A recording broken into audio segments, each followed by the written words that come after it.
Good afternoon dear student. जैसा कि पिछली कक्षा में आपने पाउली का अपवर्जन नियम, हुंड का नियम और उससे रिलेटेड कुछ क्वेश्चंस को देखा होगा और उम्मीद है कि आपको पाउली का अपवर्जन नियम और हुंड के नियम की सहायता से ये पता चला गया होगा कि किसी कक्षक में क्या किसी उपकोष में अधिकतम कितने इलेक्ट्रॉन रह सकते हैं और प्रत्येक इलेक्ट्रॉन के लिए क्वांटम संख्याओं का मान क्या क्या होगा। इतना आप करना सीख गए होंगे। अब हम सीखते हैं तत्वों का इलेक्ट्रॉनिक विन्यास करना। तत्वों की इलेक्ट्रॉनिक विन्यास करना आपको कक्षा 9 में सिखाया गया होगा। तो वहाँ पर आपने कक्षों में मतलब कोशों में इलेक्ट्रॉन का वितरण पढ़ा होगा, बोरबरी का नियम पढ़ा होगा। आज हम बोरबरी के नियम को हटाकर आपको एक नए सिद्धांत के तहत तत्वों का इलेक्ट्रॉनिक विन्यास करना सिखाएंगे और उसको इलेक्ट्रॉनिक रूप मतलब आधुनिक वर्तमान रूप में भी इलेक्ट्रॉनिक विन्यास कैसे किया जाता है तत्वों का, वो भी हम आपको सिखाने का प्रयास करेंगे। तो आज शुरू करते हैं हम इन तत्वों के इलेक्ट्रॉनिक विन्यास करने में सबसे महत्वपूर्ण सिद्धांत अफबाउ का सिद्धांत, जिसको अफबाउ का सिद्धांत भी कहा जाता है। अफबाउ सिद्धांत, अफबाउ जो शब्द है वह एक जर्मन भाषा का शब्द है जो दो शब्दों से मिलकर बना है। आप पाव की बात कर रहे हैं हम, तो ये जर्मन भाषा का शब्द है जिसका अर्थ ही होता है टू बिल्डिंग अप, मतलब निर्माण करना या रचना करना। तो रचना करना, अब रचना किसका करना, तो कह रहा है कि ऊर्जा स्तर के बढ़ते हुए क्रम में उपकोषों को सजाना और उस उपकोषों में निर्धारित इलेक्ट्रॉनों को ऊर्जा के बढ़ते हुए क्रम में भरते जाने। और यदि यह क्रम अपनाया जाता है तो आप देखेंगे कि तत्वों का इलेक्ट्रॉनिक विन्यास आसानी से कर पाएंगे। तो तत्वों की इलेक्ट्रॉनिक विन्यास समझने के लिए पहले अफबाउ का सिद्धांत कहता क्या है वो जान लें। पहले अफबाउ सिद्धांत का मतलब भी हम आपको बता दें। तो देखें ध्यान से, अफबाउ सिद्धांत अंग्रेजी में AFBAU अफबाउ प्रिंसिपल कहते हैं। अफबाउ प्रिंसिपल एक जर्मन भाषा का शब्द है। हम लिख देते हैं यहाँ जर्मन भाषा का शब्द क्या, अफबाउ। अफबाउ जर्मन भाषा का शब्द है जिसका अर्थ होता है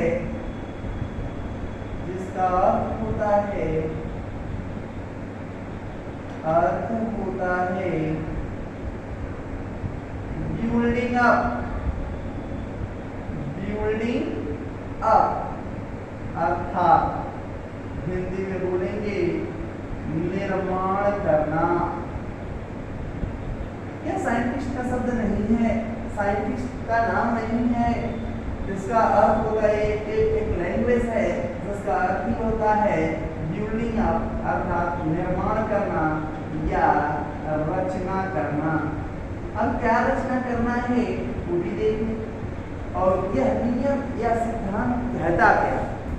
तो इतना बड़ा है, आपको नियम सिद्धांत याद नहीं करना, हम एक लाइन बतलाएंगे उसे आप याद करेंगे या समझेंगे।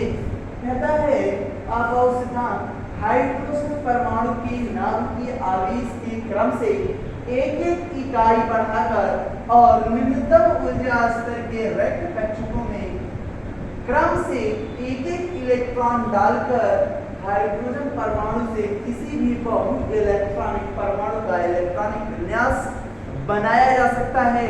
होने का तात्पर्य आप समझ नहीं पाए कि हाइड्रोजन परमाणु से बहु इलेक्ट्रॉनिक परमाणुओं का कैसे इलेक्ट्रॉनिक विन्यास बनाया जा सकता है। तो इसको छोटा रूप समझने के लिए फिर से इस लाइन को पढ़ लें, इसके बाद हम आपको छोटा बतलाते हैं। हाइड्रोजन परमाणु के नाभिकीय आवेश को क्रम से, अब ये भी परेशान न हो, जैसे हम क्रम बनाएंगे दिखा देंगे, क्रम से एक एक इकाई एक एक यूनिट बढ़ाकर और न्यूनतम ऊर्जा स्तर के रिक्त कक्षकों में क्रम से एक एक इलेक्ट्रॉन डालकर हाइड्रोजन परमाणु से किसी भी बहु इलेक्ट्रॉनिक परमाणु का इलेक्ट्रॉनिक विन्यास बनाया जा सकता है।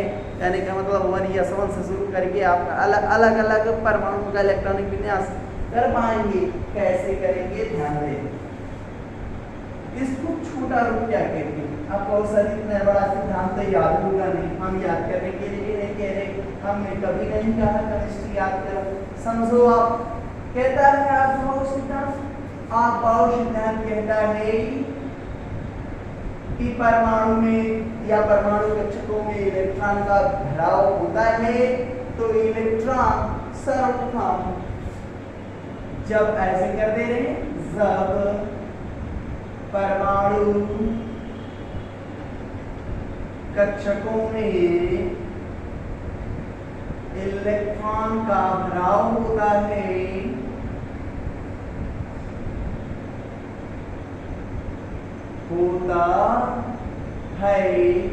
तो इलेक्ट्रॉन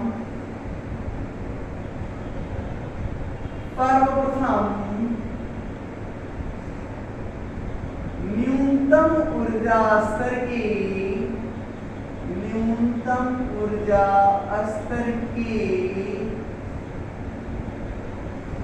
रिक्त कक्षक में प्रवेश करता है, या उपकोष में प्रवेश करता है, लिख सकते उपकोष में प्रवेश करता है, उपकोष के रिक्त कक्षक में प्रवेश करता है, कर सकते थे, कोई दिक्कत नहीं है।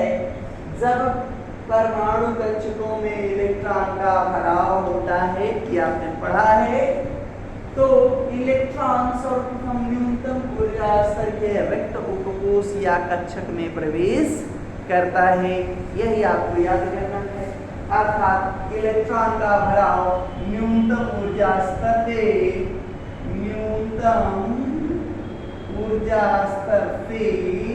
उच्चतम ऊर्जा स्तर की ओर कहता है। पहले यही भरा जाएगा, तब ये भराएगा, समझ में आएगा। ये है आप प्रिंसिपल का कथन। केवल छोटी लाइन याद रख लेंगे, इलेक्ट्रॉन सर्वप्रथम न्यूनतम ऊर्जा स्तर के रिक्त कक्षक में प्रवेश करता है, या रिक्त उपकोष में प्रवेश करता है। जब ये न्यूनतम ऊर्जा स्तर वाला भर जाएगा, तब उच्चतम वाला भरा जाएगा। आपको सर निम्नतम ऊर्जा स्तर और उच्चतम ऊर्जा स्तर के लिए कैसे निर्धारण करेंगे, तो इसके लिए एक आरेख बनाया गया, उस आरेख से भी समझ पाएंगे। आरेख से नहीं समझ पाएंगे तो एक रूल भी बताएंगे, जिसको N+L विधि, बोरबरी का नियम भी बोलेंगे या बोर का नियम बोलेंगे, और उसी में इंक्लूड कर देंगे उसको। क्लैंच-चोरस्की रूल के रूप में ही जाना जाएगा, तो हम नोट कराएंगे उसको भी। अब याद तक तो कोई दिक्कत नहीं है, सबसे छोटा है, इसको याद करें। सबसे सर्वप्रथम इलेक्ट्रॉन का भराव न्यूनतम ऊर्जा स्तर के रिक्त कक्षकों में होता है, छोटा लाइन याद रखेंगे, कभी दिक्कत नहीं होगी। आपको सर की नहीं समझ में आया कैसे होगा, टेंशन ना ले, आप आसानी से बना चुके हो। जितने कोष उतने उपकोष आप वही बनाएंगे। n बराबर 1, n बराबर 2, n बराबर 3, n बराबर 4, n बराबर 5, n बराबर 6, n बराबर 7। आप जानते होंगे इस साथ आपके कोष बनाए गए हैं, KLMN आपके 7 आवर्ती होते हैं पीरियोडिक टेबल में, आप जानते भी होंगे, लेकिन हम 7 तक बना रहे, 8वां भी बना सकते हैं। 8वां भी खोजा नहीं गया है, इसलिए उसको नहीं किया था मैंने। आप बोल सकते हो, खोज भी सकते हो। कह रहा है जितने कोष होंगे उतने ही उपकोष होंगे, 1 यस हो गया। इसके लिए क्या हो जाएगा, 2 यस हो जाएगा, 2 हो जाएगा। आप घर पे जब बनाइएगा तो एक ही लाइन बीच में छोड़ते जाएंगे, बहुत खूबसूरती से बनेगा। इसमें क्या हो जाएगा, 3s हो जाएगा, 3p हो जाएगा और 3d हो जाएगा। मैंने कहा जितने कोष उतने उपकोष। 4s हो जाएगा, 4p हो जाएगा, 4d हो जाएगा और 4f हो जाएगा। फिर इसी तरह इसमें 5s हो जाएगा, 5p हो जाएगा, 5d हो जाएगा और 5f हो जाएगा। फिर इसके लिए 6s हो जाएगा, 6p हो जाएगा, 6d हो जाएगा। अब जो अबाउट प्रिंसिपल में बनाया गया आरेख है वो 1 से 4 तक बढ़ाया है, 4 और 5 को कांस्टेंट रखे हैं और इसके बाद उन्होंने एक एक घटाया है। हम आपको इसके बाद वाला जो बतलाएंगे उसमें आप देखेंगे कितने कोर्स उतने कोर्स वाला ही सिस्टम लगाएंगे। यहाँ पर हम घटा रहे हैं, देखिएगा 5 के बाद 6b तक ही गए, हम 6f नहीं किए क्योंकि होता नहीं है और 7h भी नहीं किया। यहाँ पर देखिएगा 7s 7p, यहाँ पर हम आगे नहीं जाएंगे, 7d 7f नहीं जाएंगे, यहाँ पर 8s तक ही जाएंगे, अभी हो जाएंगे, स्टार लगा देंगे। अब ध्यान दें, इलेक्ट्रॉन सर्वप्रथम न्यूनतम ऊर्जा स्तर के रिक्त कक्षक में या रिक्त कोश में प्रवेश करता है। प्रवेश करिए, 1s में प्रवेश करिए। प्रवेश करने के बाद इतने अच्छे से स्केल ले लीजिएगा, अच्छे से बनेगा। देख रहे हैं आप, एक पैरेलल लाइन बनाइएगा, आराम से कट पास आएगा। ऐसा नहीं कि इधर से लेकर काट दीजिएगा, नहीं, ये ऊपर जाएगा पूरी तरह से, फिर नीचे की तरफ आएगा। देखें आप, 2s कटा, 2s के बाद फिर 2p कटा, 2p के बाद 3s कटा।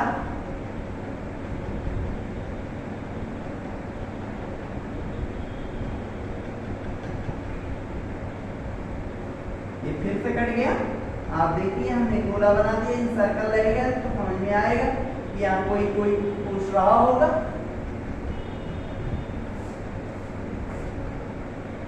ये वापस आएगा, कट गया। फिर ऐसे ही हम पैरेलल काट देते हैं, देखिएगा ध्यान से, गलती नहीं होगी। पैरेलल यदि आपने काटा तो गलती होने के चांसेस हो जाएंगे 0। ऊपर से ही इलेक्ट्रॉन का भराव किया गया है, ये वापस गया होगा, ये आया होगा, फिर ये गया होगा, ये आया होगा, ये गया होगा और यही वापस आया होगा।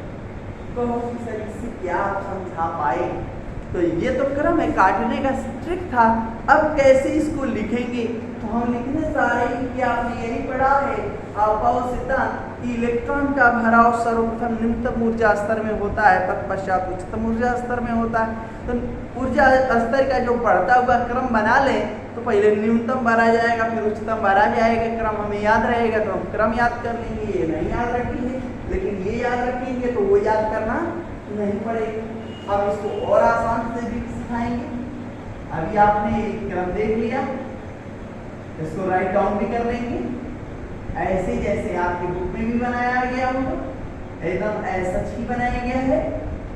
हमने इसमें कहीं कोई बताया, केवल एक एक्स्ट्रा लिया है, ATS। ऊर्जा स्तर का बढ़ता हुआ क्रम लिखना है, ऊर्जा स्तर का बढ़ता क्रम। तो पहले किसने प्रवेश किया इलेक्ट्रॉन? सबसे पहले किसने? 1s में।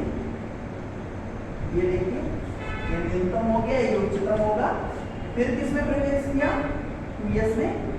2s के बाद 2p में, 2p के बाद 3s में, 3s के बाद 3p में, 3p के बाद 4s में, 4s के बाद 3d में, 3d के बाद 4p में, 4p के बाद 5s में, 5s के बाद 4d में। देख रहे हैं आप, 5s के बाद 4d में और 4d के बाद 5p में, 5p के बाद 6s में, 6s के बाद 4f में और 4f के बाद 5d में, 5d के बाद 6p में, 6p के बाद 7s में, 7s के बाद किसमें?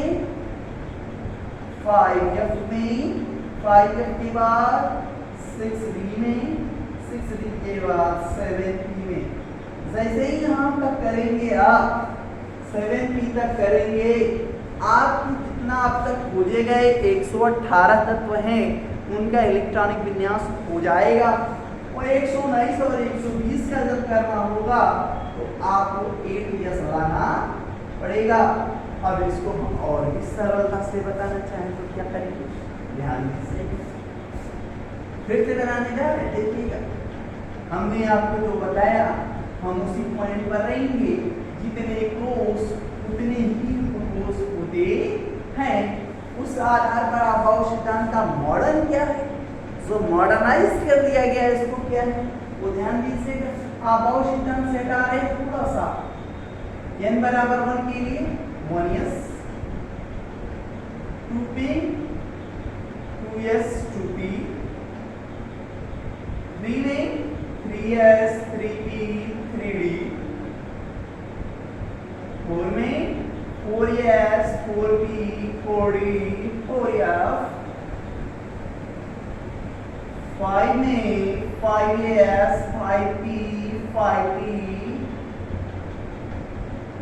यहाँ तक तो आपको समझ में आ रहा है, फिर से बना रहे हैं 5c तक जाएगा ये आपको नहीं बताया गया था।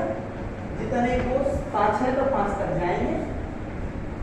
ध्यान से देखिएगा 6 में 6s 6p 6p 6f, हमने नहीं बताया था आपको।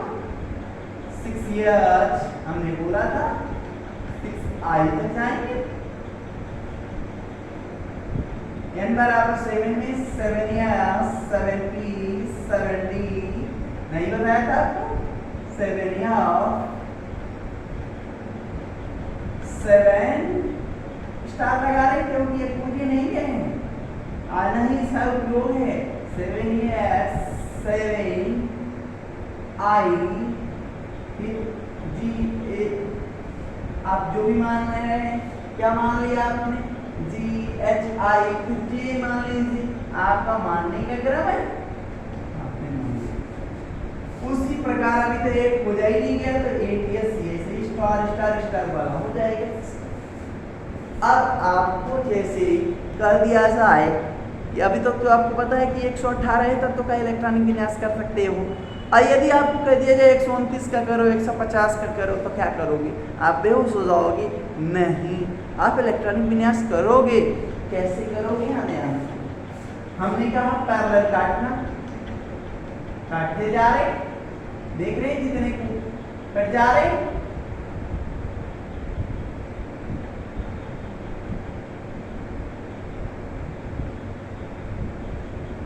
पैरेलल काटना। ठीक है, गड़बड़ ठीक है, कोई बात नहीं, हम फिर से सुधार लेंगे, लेकिन आप नहीं सुधार पाएंगे, आपके पास पेन होगा, लेकिन हमारे पास तो मार्कर है, हम तो उल्टा ही देंगे। ध्यान दिया,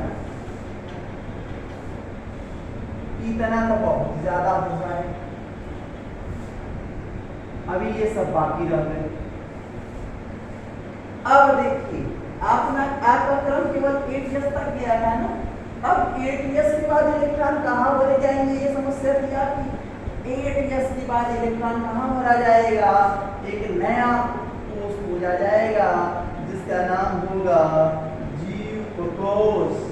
तो 5g पे रखा जाएगा, फिर किसमें रखा जाएगा, 6f में रखा जाएगा, फिर किसमें रखा जाएगा, 7d में रखा जाएगा, 7d के बाद किसमें रखा जाएगा, 8p में रखा। और इलेक्ट्रॉन का रखने का जो क्रम होगा वो पूर्वत की भांति रहेगा। s में 2 इलेक्ट्रॉन रखे जा सकते हैं, इसीलिए s2 लिखा जाएगा। अधिकतम s1 भी हो सकता है। p में अधिकतम 6 इलेक्ट्रॉन रखे जा सकते हैं, रिप्रेजेंटेशन p6 के रूप में किया जाएगा। d में अधिकतम 10 इलेक्ट्रॉन रखे जा सकेंगे, जिसे b10 कहा जाएगा। f में अधिकतम 14 इलेक्ट्रॉन रखे जाएंगे, जिसको f14 कहा जाएगा। और g एक नया आपको मिलेगा जिसमें 18 इलेक्ट्रॉन रखा जाएगा, इसको ये आपको बताया गया है किस प्रकार उपकोशों में इतने ही इलेक्ट्रॉन क्यों रखे जा सकते हैं। जब आप क्वांटम संख्या वाले चैप्टर को अच्छे क्वांटम संख्या वाले टॉपिक को अच्छे से पढ़ोगे वहाँ पे क्लैरिफिकेशन हो जाएगा। आई होप यदि फिर भी नहीं आता है आप हमें से पूछ सकते हैं हमारे कॉन्टैक्ट नंबर से, हमारे व्हाट्सएप नंबर पे, चाहे आप यूट्यूब में भी कमेंट करके हमसे जान सकेंगे। अब कंडीशन रही, अब इतना जानने के बाद आप क्या करना, इलेक्ट्रॉनिक विन्यास करना। वो कैसे किया जाए, आपने ऊर्जा स्तर का प्रकरण देख लिया होगा। अब हम सिखाते हैं आपको तत्वों का इलेक्ट्रॉनिक विन्यास करना।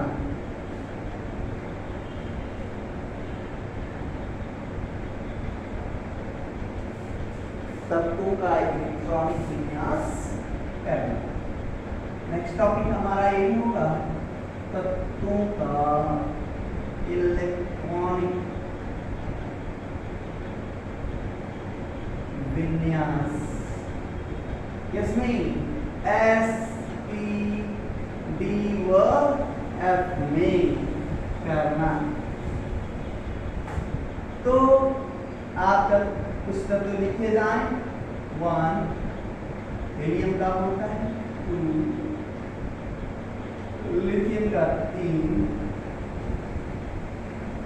बेरिलियम का, 4 बोरान का, 5 कार्बन का, 6 नाइट्रोजन का, 7 ऑक्सीजन का, 8 फ्लोरीन का, 9 और नियान का 10 परमाणु क्रमांक होता है।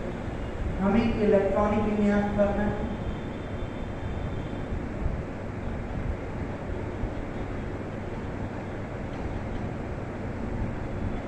समझिएगा ध्यान से एकदम।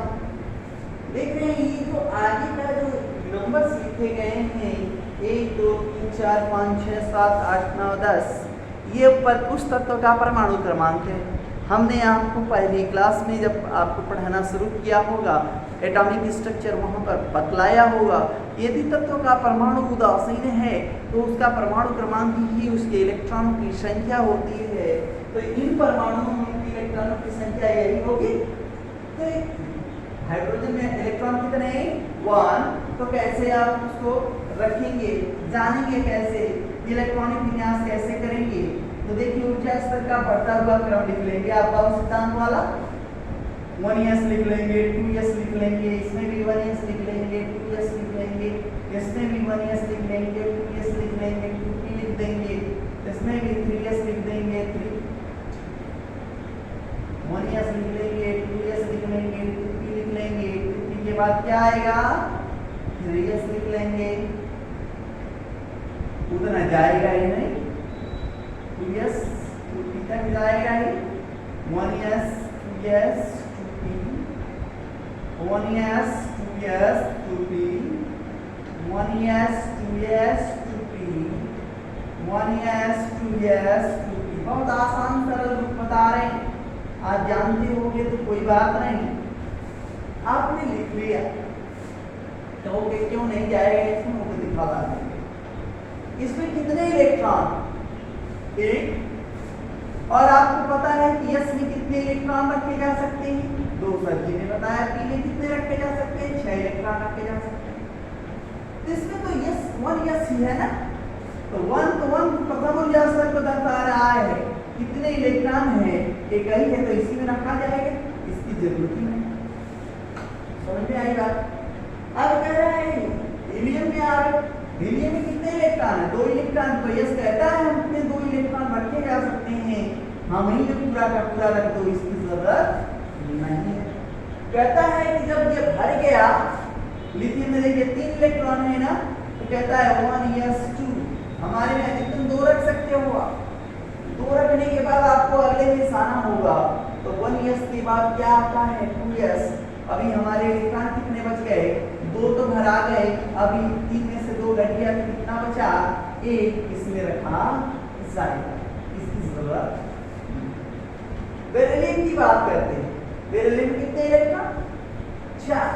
तो यस में कहता है 2 रखे जा सकते हैं, इस 1s में अब 2 ही रखे जा सकते हैं 2s में, क्योंकि यस में अधिकतम कितने हो सकते हैं 2 भरा है।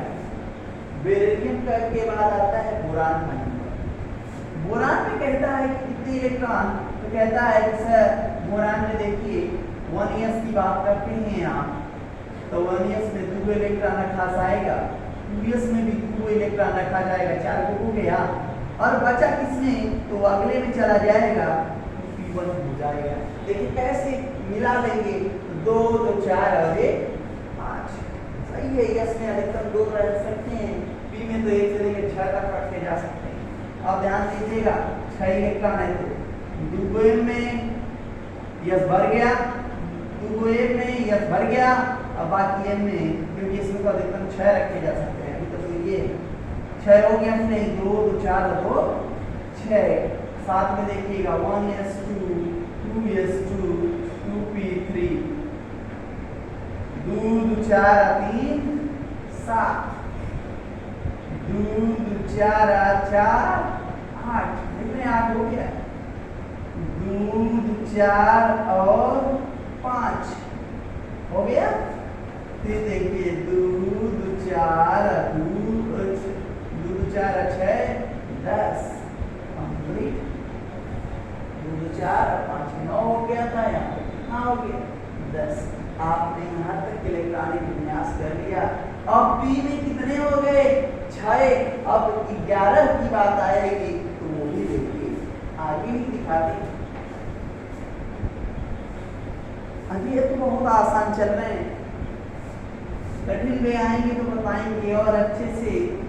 कहता है कि सर 11 नंबर होता है सोडियम का, 12 नंबर होता है मैग्नीशियम का, 13 नंबर होता है एल्युमिनियम का, 14 नंबर होता है सिलिकॉन का, 15 नंबर होता है फास्फोरस का, 16 नंबर होता है सल्फर का, 17 नंबर होता है क्लोरीन का, 18 नंबर होता है आर्गन का, 19 नंबर होता है पोटेशियम का, और 20 नंबर होता है कैल्शियम का।